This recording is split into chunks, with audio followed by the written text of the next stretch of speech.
Well, welcome to our very first episode where we have a guest of Cocktail Party Economic Conversations.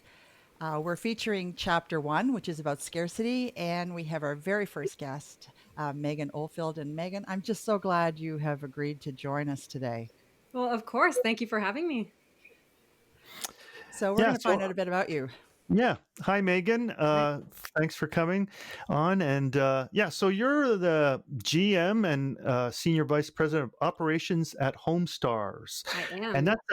that's a cool thing. I personally am big need of Homestars, which is handy people, right? Where you can get handy people to help fix your house. Because I'm not very handy. I'm kind of the guy where I'll start fixing something, and my wife will be handing me the tools. Next thing, I'll be handing her the tools, and she'll be fixing it. Like she's like a 10 times more handy, but we always start with me trying to do it and failing and getting angry. So so I have other skills, technical skills, thankfully. But anyways, it's such a cool sounds like a cool company. And so just tell us a bit about your role and what you guys do. Definitely. Well, first of all, I can't take credit for the idea. Our founder and CEO has recently stepped down as of July 31st, actually, so a few days ago. And she came up with the concept because she was on mat leave trying to do home renovations and came up with this directory slash marketplace idea to connect homeowners and service professionals. Mm. So that's what we do constantly every day. Is our ultimate goal is to connect homeowners with service professionals. And so my journey there actually started in the finance group. I started as a revenue analyst. And so we bill our customers, who are the service professionals that pay for the directory on our site. We pay them on a subscription basis, and I came in to analyze our revenue and our churn. So I started there, and quickly it morphed into this management and controller role because we were a very small operation at the time. It was in 2015. The company wasn't profitable yet.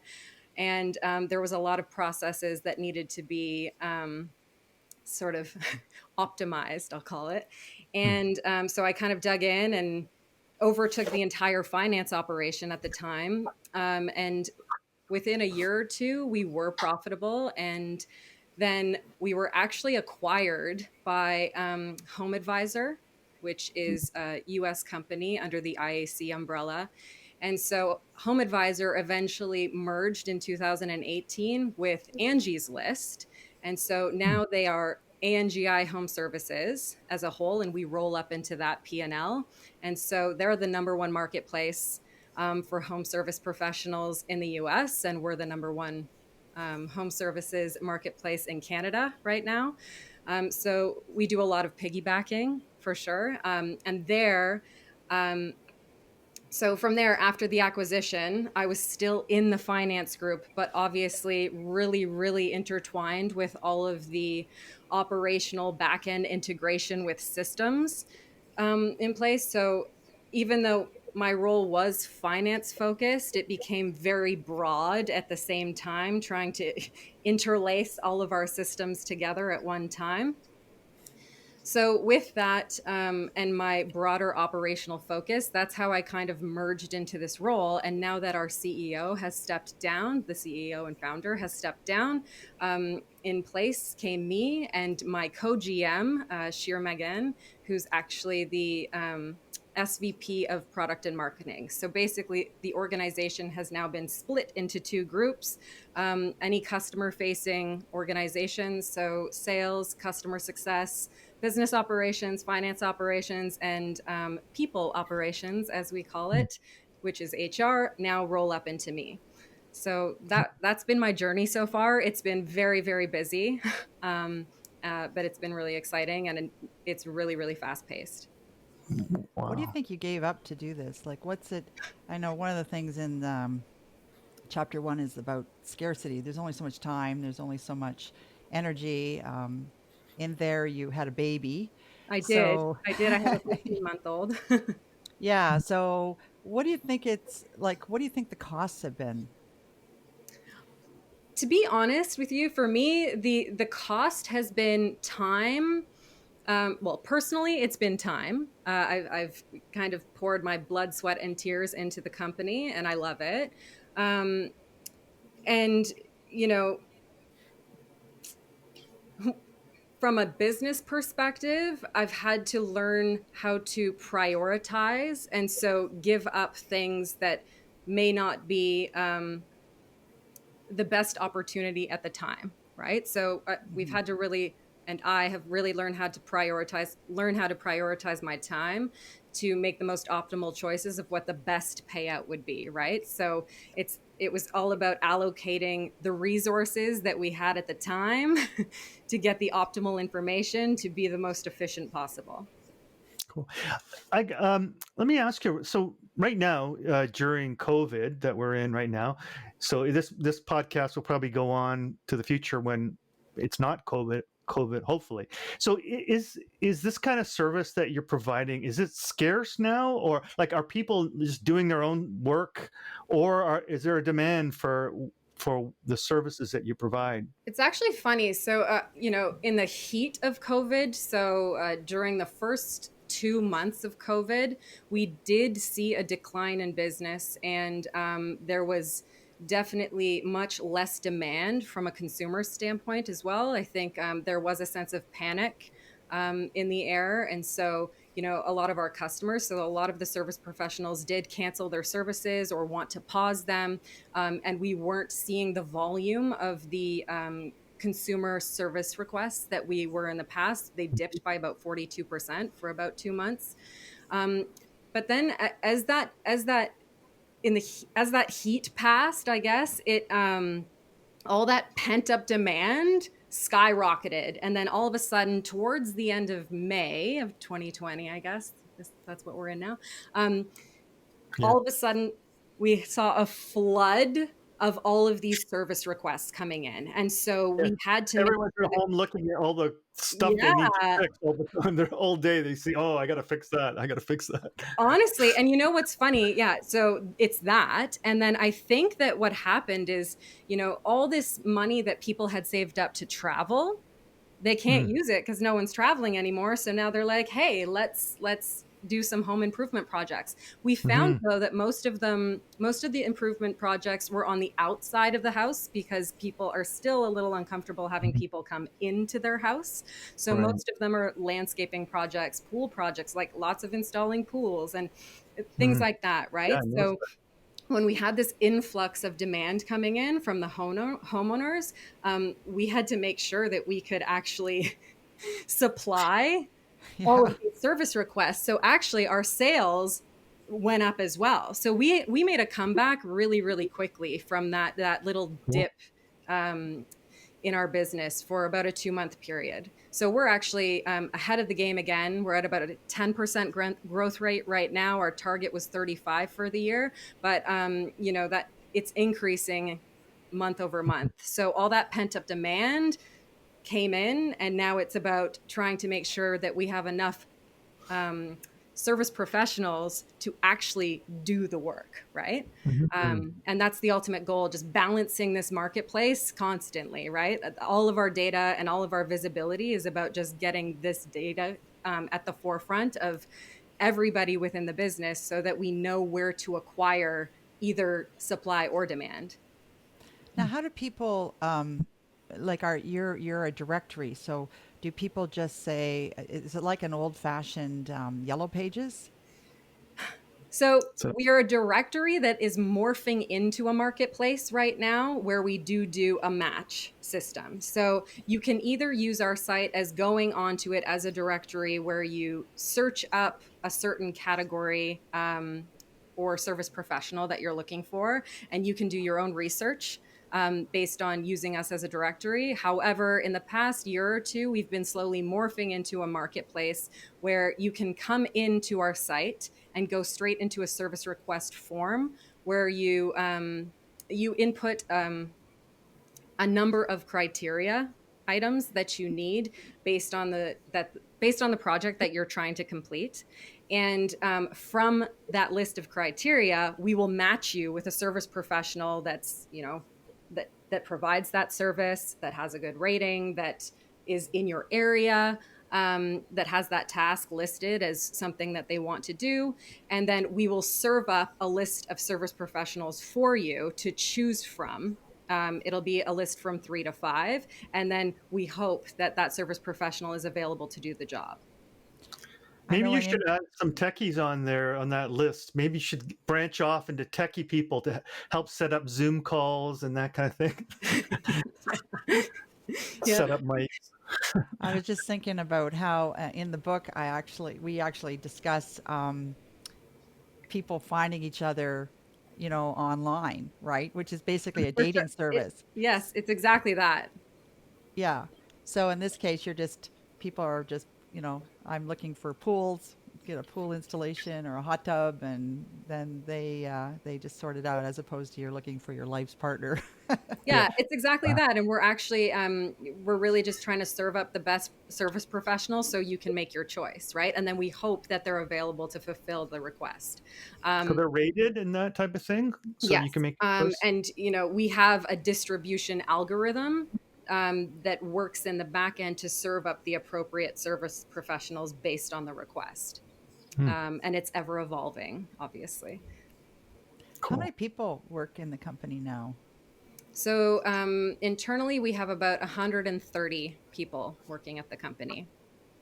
So, and I know that at first your founder was a woman, and so Mhm. she's quite proud of the fact that a lot of the senior execs are women. So, Yes. how are you finding women in this kind of industry? How's that going? Um, in the industry as a service professional industry, or in the industry as a marketplace industry?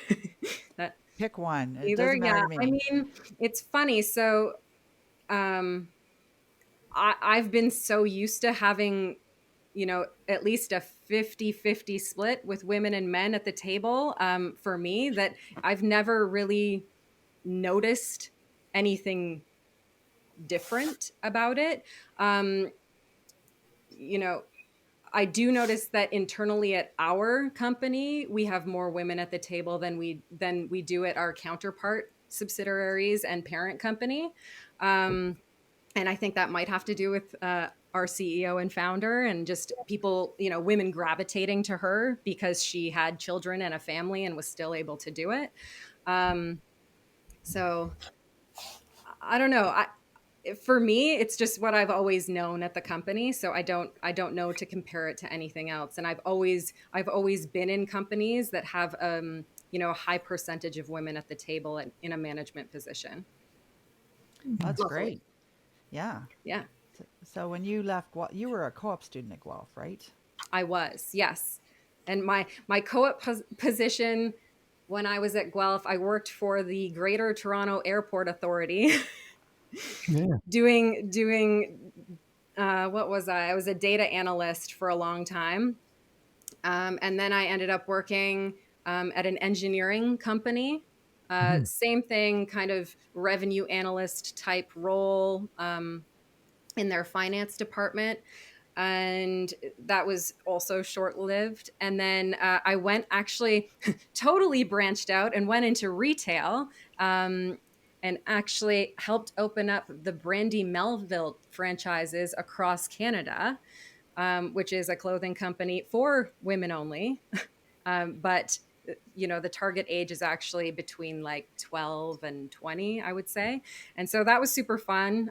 Me and a girlfriend at the time opened up 11 different franchises across Canada. And so Oh, we introduced all their internal processes and procedures and built all the companies from ground up across Canada. So it was pretty cool. But that was tireless, like working all day, every day, and there was no weekends. Like you just worked constantly. So I eventually broke down from too much work and then took on this role because the person that I was being hired by, I really trusted him and I knew he was going to be a great mentor, and he was the CFO at the time. So, and I also really enjoyed the fact that the CEO and founder was a woman. So I thought I'd nice. jump for it and take the chance, and here I am. So in your current role, so what keeps you up at night in terms of just when you're focusing on the business? Like What Uh, concerns you? so everything is just, our current problem is getting data visible now, yesterday. We want it yesterday so that we can make the decision for next week. Mhm.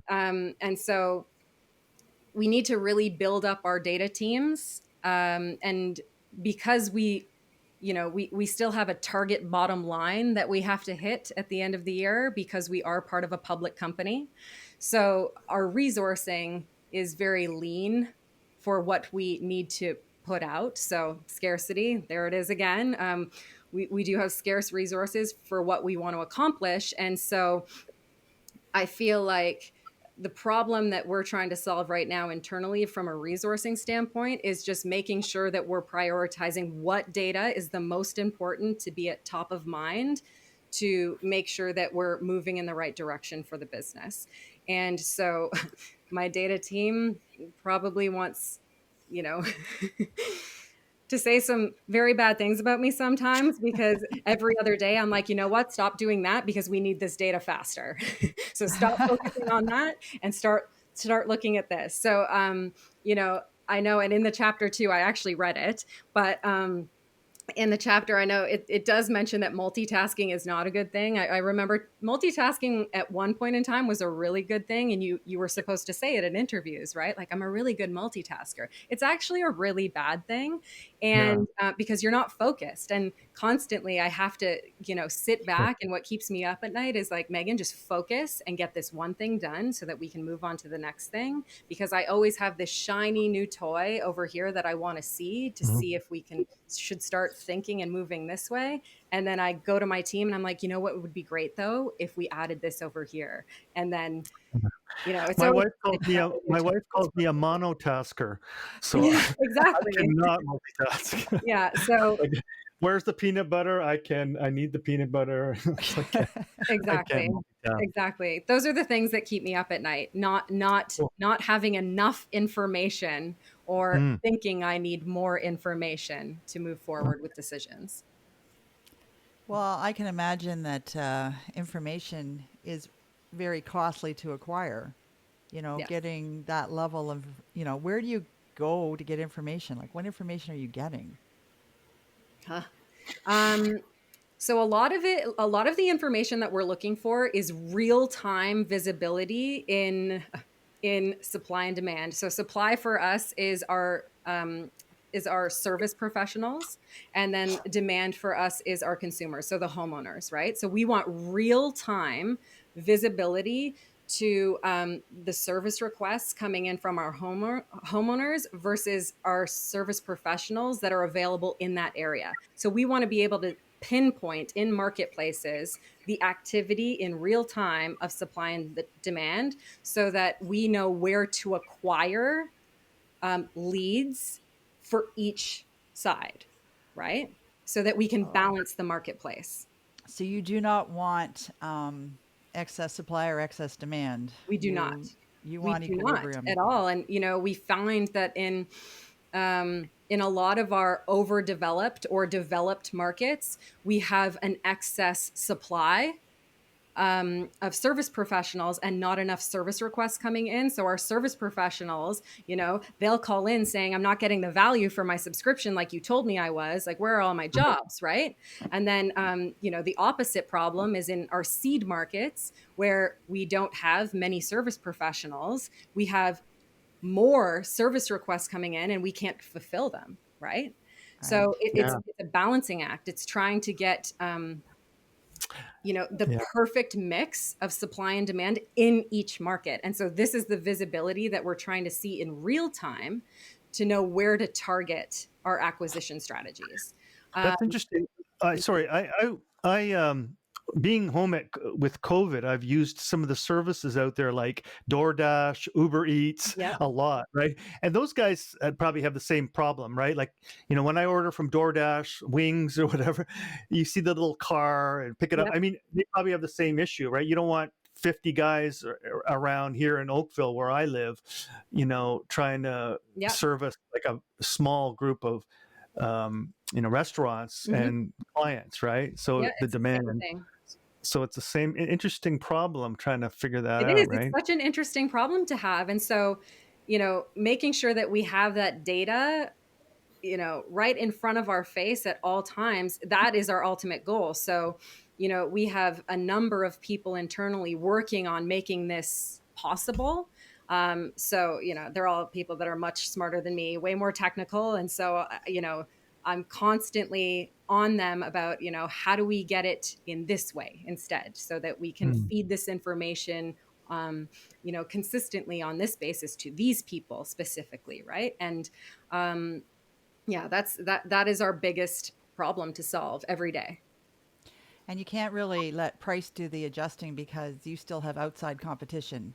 These people can still go to a service provider who's not part of your subscription plan. So you They can't can. just say, well, let's just up the price of a pool. Well, there's Mhm. other people doing pools as well. So They you're in can. a you're in a competitive marketplace essentially. Absolutely.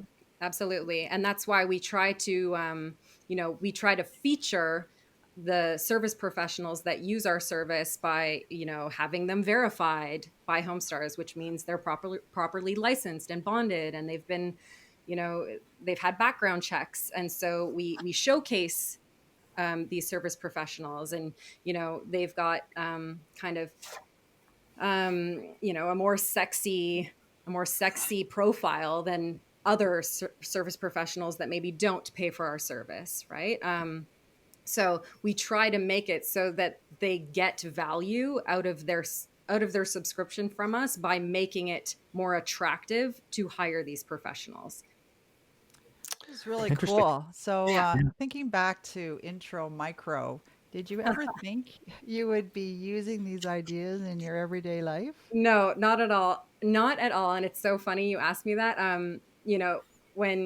When you and I touched base a few weeks ago, I was like, oh, it's so funny because I remember actually thinking back when I was in university, you know, and drawing all the charts, drawing so many charts of supply and demand and trying to figure out problems, being like, am I ever going to use this terminology ever? And I actually use it 90% of my day, every Yeah. day. Wow. So That's always good to know. Sometimes you like to think that when you teach things, that's not, it's useful. oh no, it's super useful every day. Every day, I literally use the word supply and demand. So, Well, you um, definitely see both sides of the market, so absolutely. that's why you're thinking that way. Hmm. Well, I was thinking how in your industry, I mean, this goes back to another discussion we've had about trust, right? I mean, it's kind of like dating, right? Like when you Yeah. people go on to these online dating, it's scary, right? Who are you going to get? What kind of experience is going to be some blind date, right? It is kind of like a blind date, right? Because you don't know this person, right? You're sort of getting, it's almost like a reference from not really a friend but an organization, so you don't really know. So how do you overcome that kind of thing, that people's trepidation of, hiring someone through you? Well, as I just mentioned, we do make sure that all of our service professionals go through a verification process with us.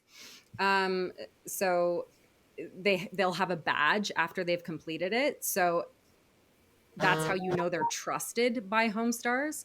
In addition to that, because our most of our business is actually built off of reviews, so homeowners actually review the service professionals after the job is completed. So that's another selling point for all of these service professionals, is that they have some service professionals have hundreds and hundreds of reviews for jobs that they've Mhm. completed, and then they're rated using a star score, that's what we call it, based on their reviews and their responsiveness, and a number of different criteria.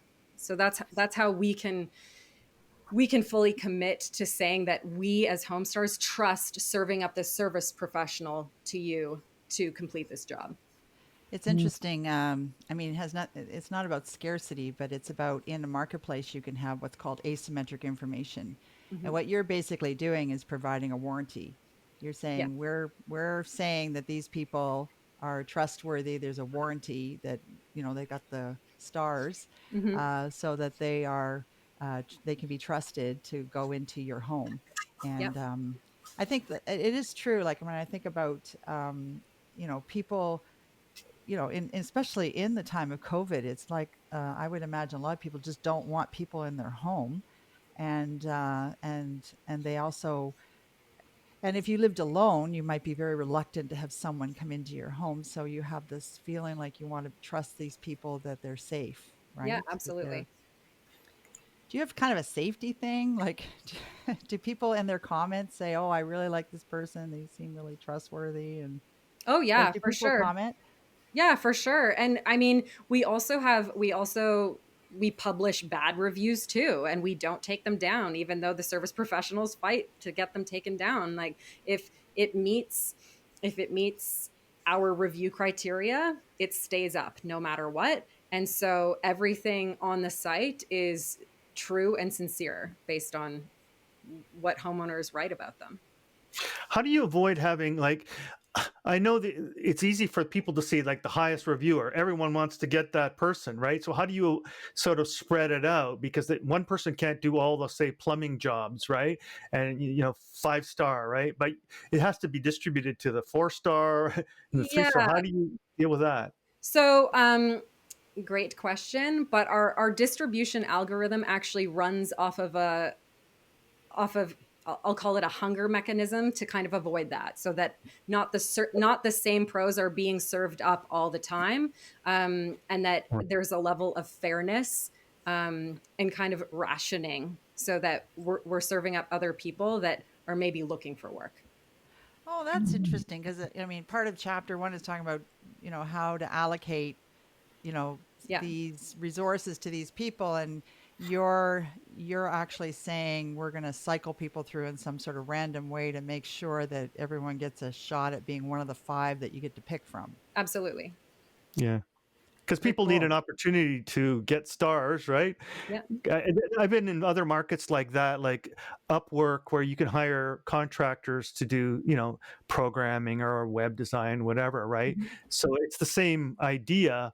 And then someone who are just starting, it's really difficult for them to get traction, right? Yeah, So, absolutely. So, I mean, there's a number of things that are taken into account for the distribution engine, and without giving it all away, yeah. but we take, you know, the tenure of your company with Homestars, whether how many employees you have, your rating, your category, where you are in Canada. Like there's so many different factors. There's hundreds that are taken into account to actually make the distribution engine function as it does. I wonder if dating services are the same. I'm sure they are.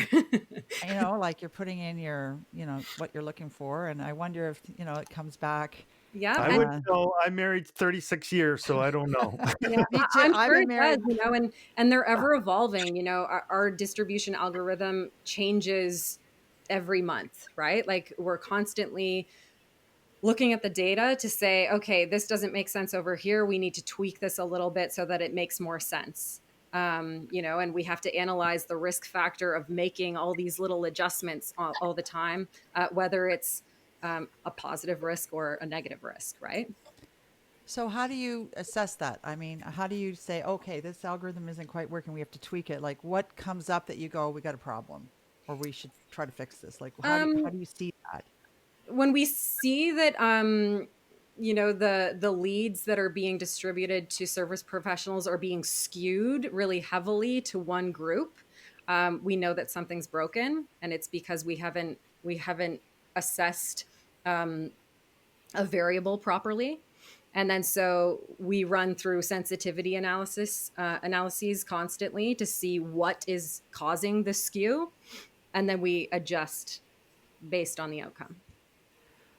Cool. So that's actually good for your providers because a new provider would have an incentive to join your subscription because they're not going to be disadvantaged. It's Absolutely. like And they have that, an entry fee and they're yeah, in now. yeah. And Yeah. that specific problem has come up, and we've had to address that, right?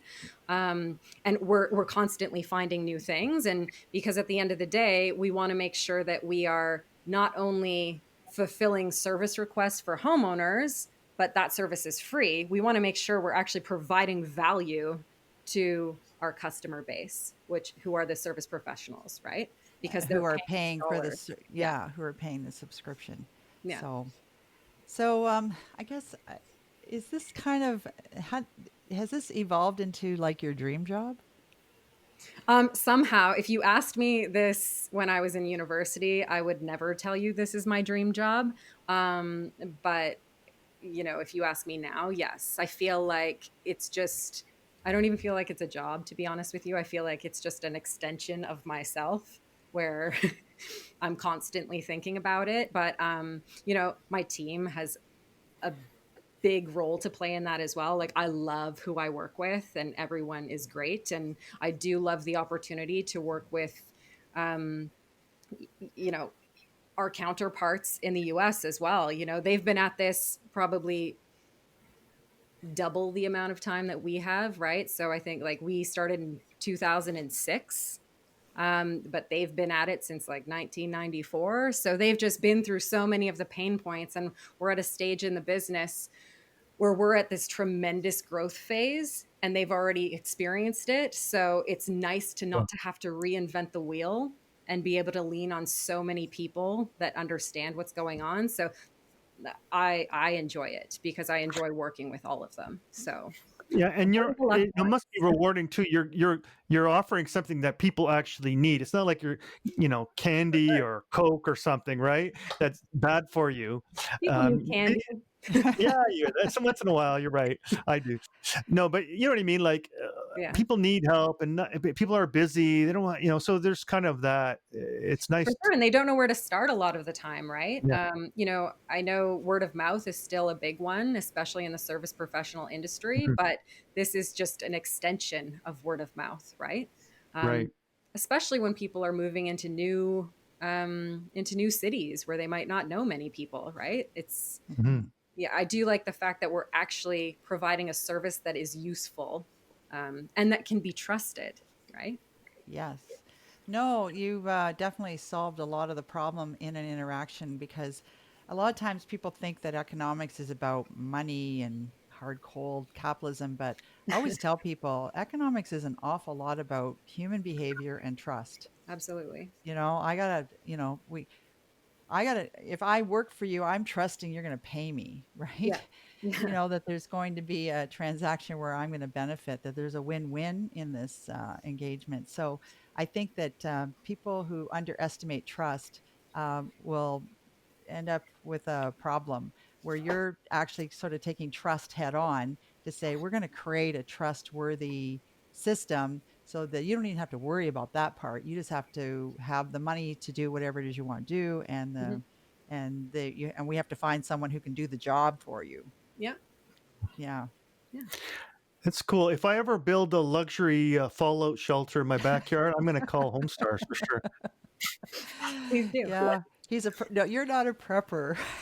God, right. Yeah. Maybe Anyway, my this helipad. anyway, this was a great conversation. It's our first one, and so I'm really glad you came. And I think it sort of sets the tone for our episodes to say what we're going to be doing and kind of the conversation that's directed but kind of open ended. So thanks a lot, Megan. I really Yeah, it was appreciate it. great. Thank you Thank so Yeah. you. much for having me. It's fun. Yeah. So anyway, thanks a lot. Thank you.